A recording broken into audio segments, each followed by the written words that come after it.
Hello dear friends, मैं doctor कांचन दुरुक्कर, मैं स्त्री रोग तज्ञ और टेस्टी बेबी कंसल्टेंट हूँ और पिछले 10 वर्ष से पुणे में कार्यरत हूँ। आज हम 16th वीक ऑफ प्रेगनेंसी के बारे में जानने वाले हैं।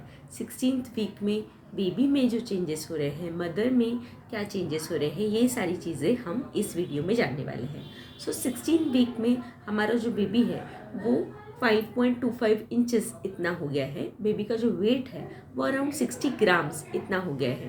बेबी में जो चेंजेस आ रहे हैं उसमें जो फेशियल फीचर्स हैं, मतलब कि बेबी की जो आईज़ दूर दूर थी वो अभी पास में आ गए हैं। बेबी की जो ईयर्स थे जो कि नीचे थे, लो सेट ईयर्स थे, वो अभी जगह पे आ गए हैं और बेबी का जो फेस है वो अभी ह्यूमन फेस जैसा दिखने लग गया है।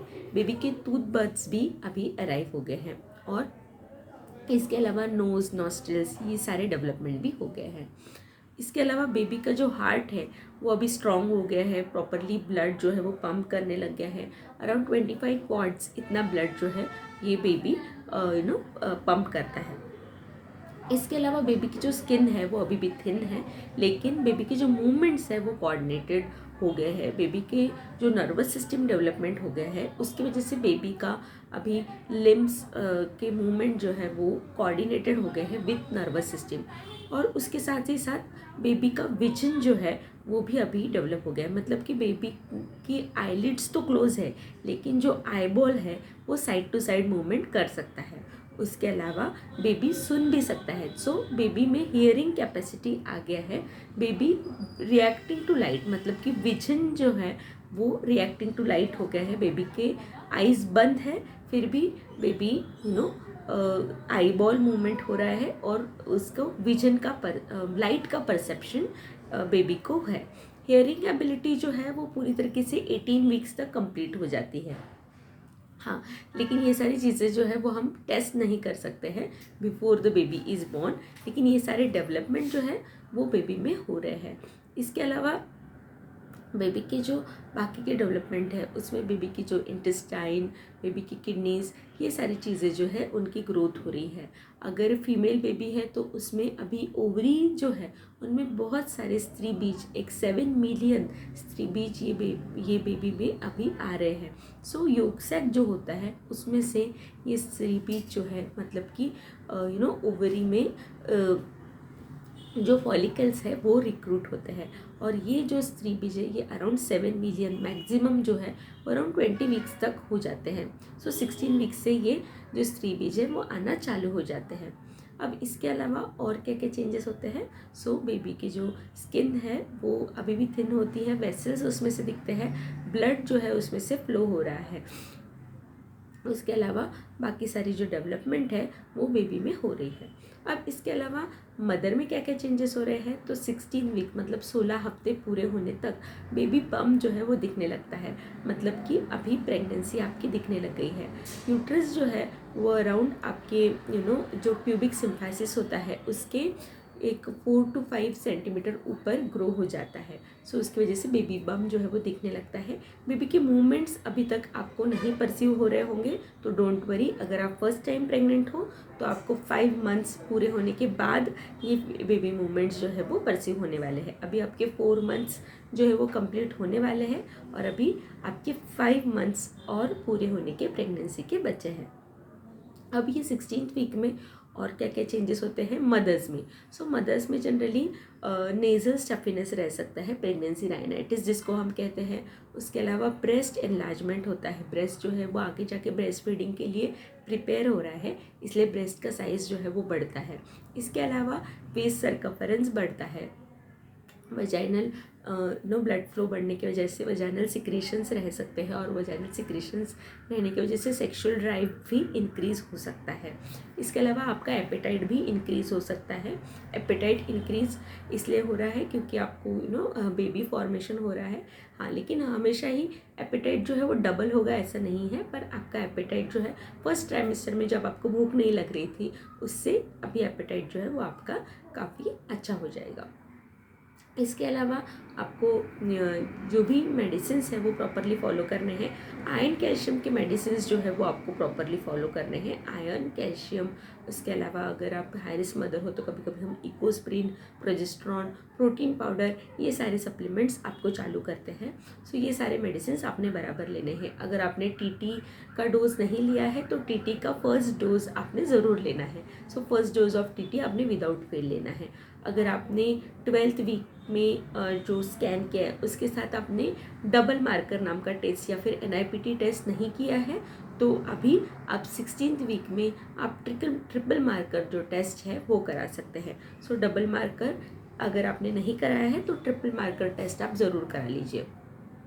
इसके अलावा और क्या क्या चीज़ें हैं, कभी कभी ये कॉमन मिथ हमने देखा है कि अगर हम आयरन कैल्शियम का मेडिसिन्स लेते हैं तो महिलाओं का ये कहना होता है कि अगर हमने आयरन कैल्शियम के मेडिसिन्स ले लिए तो उसकी वजह से हमारे बेबी का हेड जो है वो बहुत बड़ा हो जाएगा और उसके वजह से हमें सिजेरियन करना पड़ सकता है। पर ये बहुत ही बड़ा मिथ है, ऐसा बिल्कुल नहीं है कि आपको आयरन कैल्शियम या फिर प्रोटीन सप्लीमेंटेशन लेने की वजह से आपका बेबी जो है वो बहुत बड़ा होगा और उसको फिर नॉर्मल डिलीवरी नहीं हो पाएगी। ये मिथ है, ऐसा बिल्कुल नहीं है। सिजेरियन जो है वो उस टाइम पे आपकी क्या कंडीशन है, उस टाइम पे बेबी का क्या वेट है, बेबी की पोजीशन क्या है, उस टाइम पे आपको प्रॉपर लेबर पेन्स आ रहे हैं कि नहीं, आपकी जो सर्विक्स है वो प्रॉपर ओपन हो रहा है कि नहीं, ये सारी चीज़ों के ऊपर आपकी नॉर्मल डिलीवरी होगी कि नहीं ये डिपेंड करता है, ना कि इसके ऊपर कि आप आयरन कैल्शियम नहीं लोगे। अगर आप आयरन कैल्शियम नहीं लेते हो तो उल्टा आपको आयरन डिफिशिएंसी हो जाएगी और फिर लास्ट के महीने में अगर आपको आयरन डिफिशिएंसी हो जाती है तो मे बी आपको IV iron in the form of iron sucrose हमें देना पड़ सकता है। सो उसके लिए फिर आपको इंजेक्शंस लेने पड़ सकते हैं जो कि और भी पेनफुल आपके लिए रह सकता है। सो इट इज़ बेटर कि आप proper iron supplementation time to time लें। अब इसके अलावा कभी कभी हम ग्रोथ स्कैन भी 16 वीक्स पे करते हैं। अगर आपका कुछ हाई रिस्क प्रेगनेंसी है तो 16 वीक्स पे हम एक ग्रोथ स्कैन करते हैं जिसमें हम बेबी का वेट, बेबी का डेवलपमेंट प्रॉपरली हो रहा है कि नहीं, ये सारी चीज़ें जो है वो चेक करते हैं।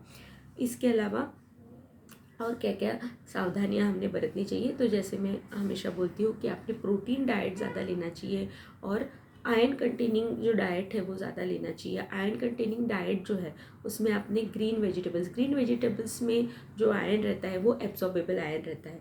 हमने ये ध्यान में रखना चाहिए कि जो आयरन है वो सारा का सारा ही हमारा एब्जॉर्ब नहीं होता है। अगर हम एलिमेंटल आयरन अगर कंसिडर करते हैं तो हमें जो रिक्वायरमेंट होती है आयरन की वो 3 मिलीग्राम्स पर डे के हिसाब से होती है, लेकिन उसके लिए हमें 30 मिलीग्राम ऑफ आयरन जो है वो लेना पड़ता है क्योंकि ओनली 10% ऑफ आयरन जो है वही एब्जॉर्ब होता है। और आयरन एब्जॉर्प्शन के लिए विटामिन C बहुत ही ज़रूरी है। तो जब भी आप आयरन टैबलेट्स लेते हो तो उसके साथ एक तो आप विटामिन C का टैबलेट लीजिए या फिर ऐसा भी कर सकते हैं कि आप लाइम वाटर के साथ ये आयरन टैबलेट लेते हैं तो आपका आयरन का एब्जॉर्प्शन बहुत अच्छा होता है। इसके अलावा आयरन कंटेनिंग फूड्स जो है वो ग्रीन वेजिटेबल्स है, अमरूद है, ये सारी चीज़ें आप अच्छे से कंज्यूम कीजिए।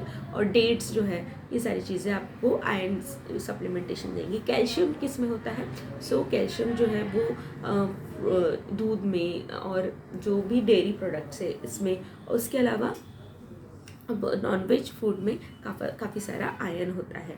सो नॉन वेजिटेरियन फूड में भी जो ऐसा बोलते हैं कि जो नॉन वेज मीट है उसमें भी जो लिवर और स्प्लीन होता है उसमें ज़्यादा से ज़्यादा ये आयरन और कैल्शियम की मात्रा होती है।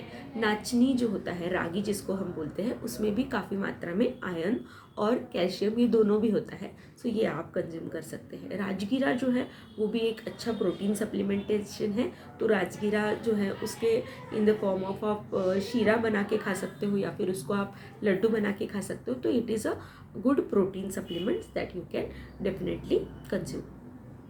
सो ये हो गया है आपके डाइट में आप क्या क्या इंक्लूड कर सकते हो इसके बारे में। उसके अलावा हाइड्रेशन आपने प्रॉपर मेंटेन करना चाहिए। आप अगर आपको पानी आप पी रहे हो तो नारियल पानी आप पी सकते हो, कोकोनट वाटर, या फिर आप इनरजाल पाउडर ले सकते हो, या फिर आप अगर आपको फ्रूट जूसेस पसंद है तो आप फ्रूट जूसेस भी ले सकते हो। लेकिन कैंड फ्रूट जूसेस जो है वो अवॉइड करने चाहिए जो कि बॉटल्स में रहते हैं। ये सारी चीज़ें जो है उनमें ज़रूर कहीं ना कहीं प्रिजर्वेटिव्स होते हैं। तो ये कैंड फ्रूट जूसेस आपने अवॉइड करते हुए फ्रेश बने हुए जो फ्रूट जूसेस हैं वो आपने कंज्यूम करने चाहिए। ऑफकोर्स वो हाइजीनिक हो, ऐसे ही फ्रूट जूसेस आपने लेने चाहिए, पर कैंड फ्रूट जूसेस जो है वो आपने अवॉइड करने चाहिए, क्योंकि उसमें कहीं ना कहीं प्रिजर्वेटिव्स होते हैं। सो ये सारी चीज़ें आपने ध्यान में रखनी चाहिए। अब ये जो इसके अलावा क्या क्या मेडिसिन्स होते हैं मैंने बताया आपको। उसके अलावा अगर आपको थायराइड है और आपको थायराइड से की मेडिसिन्स चालू है तो वो भी आपने कंटिन्यू करना चाहिए। एवरी 2 मंथ्स आपने आपका थायराइड जो है TSH लेवल वो चेक कराना चाहिए। अगर वो TSH जो है वो डिरेंज्ड है तो आपको आपका मेडिसिन्स जो है वो आपके डॉक्टर्स की सलाह से उसका जो डोज है वो बराबर टाइट्रेट करना चाहिए। सो दिस इज़ अबाउट कि क्या क्या आपने मेडिसिन्स लेने चाहिए, क्या क्या प्रिकॉशंस आपने लेनी चाहिए। स्मोकिंग, अल्कोहल, इन सारी चीज़ों से ज़रूर आपने बचना चाहिए। एक्टिव पैसिव दोनों भी स्मोकिंग से आपने बचना चाहिए। स्ट्रेस जो है वो आपको अच्छा नहीं है। ये जो प्रेगनेंसी का पूरा कालावधि है उसमें आपने स्ट्रेस फ्री रहना है। कोई भी चीज़ का आपने टेंशन नहीं लेना है, भले ही वो फैमिली हो, फाइनेंशियल हो, कोई भी चीज़ का आप स्ट्रेस नहीं लीजिए, क्योंकि ये चीज़ जो है वो डायरेक्टली आपको आपके बेबी के ग्रोथ को अफेक्ट करने वाली है। सो ये सारी चीज़ें भी आपने ध्यान में रखनी है। परिजन जो है आपके साथ, जो फैमिली मेम्बर्स है, उनके लिए भी ये सलाह रहेंगी कि ये जो प्रेगनेंसी का ड्यूरेशन होता है ये कोई भी वुमेन के लिए थोड़ा सा डिफ़िकल्ट ड्यूरेशन होता है। उनके लिए थोड़ा सा फिजिकल चेंजेस उनके बॉडी में हो रहे हैं, हार्मोनल चेंजेस उनके बॉडी में हो रहे हैं, थोड़े मूड स्विंग्स भी एक्सपेक्टेड रहते हैं because of this hormonal changes. तो जो घर के सदस्य हैं उन्होंने ये सारी चीज़ें जो है वो ज़रूर कंसिडर करनी चाहिए। सो दिस इज़ अबाउट कि क्या क्या प्रिकॉशंस हमने लेने चाहिए 16th वीक ऑफ प्रेगनेंसी में, और क्या क्या इम्पॉर्टेंट सलाह रहेगी। सो अगर आपको ये 16th वीक का जो हमारा वीडियो है वो पसंद आया है तो हमारी ऐसे ही ये जो pregnancy week by week series है वो आप देखते रहिए। इसमें हम प्रॉपर इन्फॉर्मेशन आपके लिए लेके आते हैं, जो कि साइंटिफिक इन्फॉर्मेशन है। ऐसी इन्फॉर्मेशन आपके लिए लेके आते हैं, और हम ट्राई करते हैं कि ज़्यादा से ज़्यादा जो इन्फॉर्मेशन है, जो करेक्ट इन्फॉर्मेशन है वो आपके पास हम लेके आए। सो अगर आपको ये इन्फॉर्मेशंस अच्छे लगते हैं तो हमारे चैनल को ज़रूर लाइक, शेयर और सब्सक्राइब कीजिए। Thank you so much.